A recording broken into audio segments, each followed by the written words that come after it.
This is another beginner ZBrush lesson. This is the second lesson I'm creating.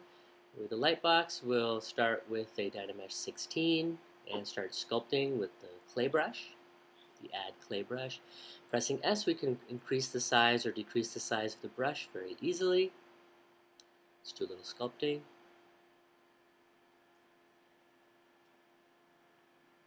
And using Control, we can actually create a mask on our object.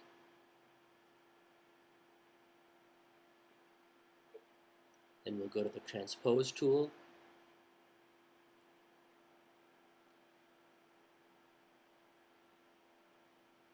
And you can click on the left mouse button and drag. And then if you move that middle circle on there, you can actually move the part of the model that is not masked. You can invert the mask by pressing Control and left mouse button on a blank part of the screen. So now I've pulled out this section of the model, and because it's a Dynamesh, I could just press Control and drag the box, an empty part again, and regenerate the surface of this model. Now we can continue with the smooth brush and keep sculpting.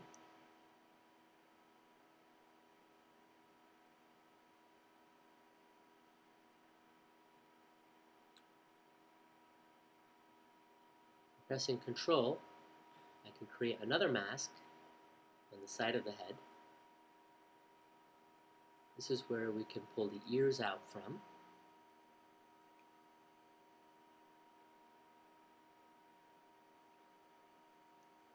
I inverted the mask, pressing Control and dragging a rectangle on a blank part of the canvas. Using the standard brush, I'm just pulling out that section, and since I have symmetry on, both sides got pulled out. I can press Control and click to get rid of the mask, and continue sculpting with the Move tool.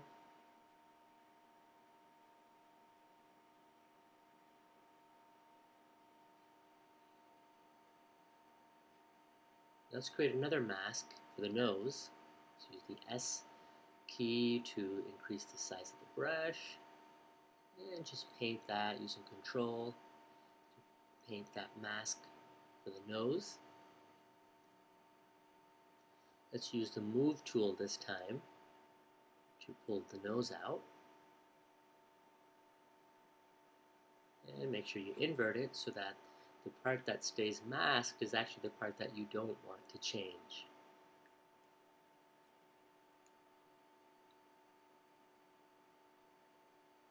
And I keep regenerating the Dynamesh in between by just pressing Control and dragging a box in an empty spot in the viewport. Now we can do the same for the mouth, create a mask.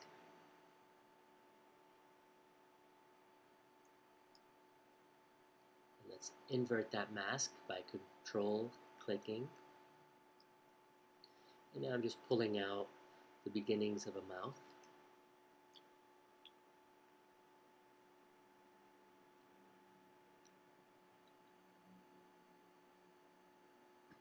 And we'll do the same for the eyes. And the advantage of creating a mask is that you can make sure that you're not affecting areas that you don't mean to. So you can be a lot more precise in controlling your sculpting.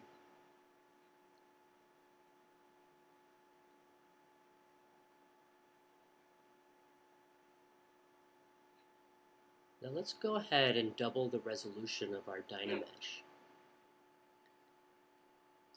And then I did a Control drag to regenerate the Dynamesh.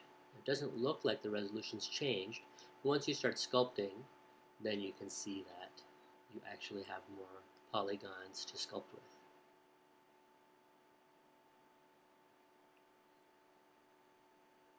So here you can see I'm just blocking in the forms very roughly, pulling out a cheekbone. I've started pressing Alt and sculpting inwards to get a nicer shape for the ear to separate it from the head.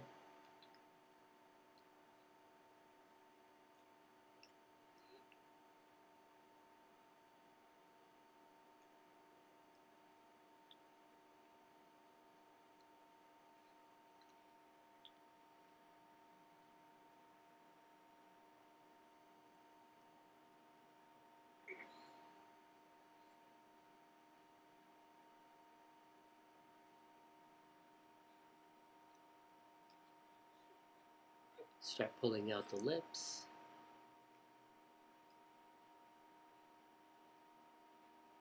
And pull out the nostrils.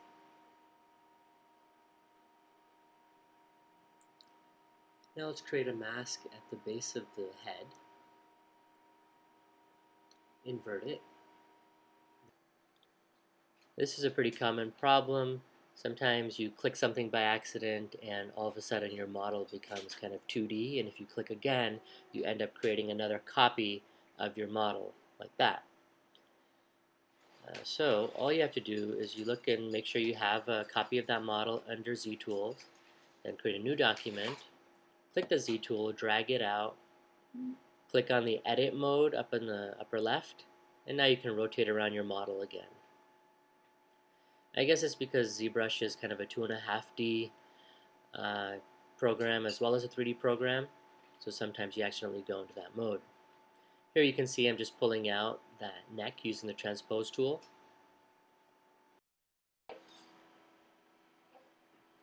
And now that you've pulled the neck out, you can do some additional sculpting after regenerating the Dynamesh.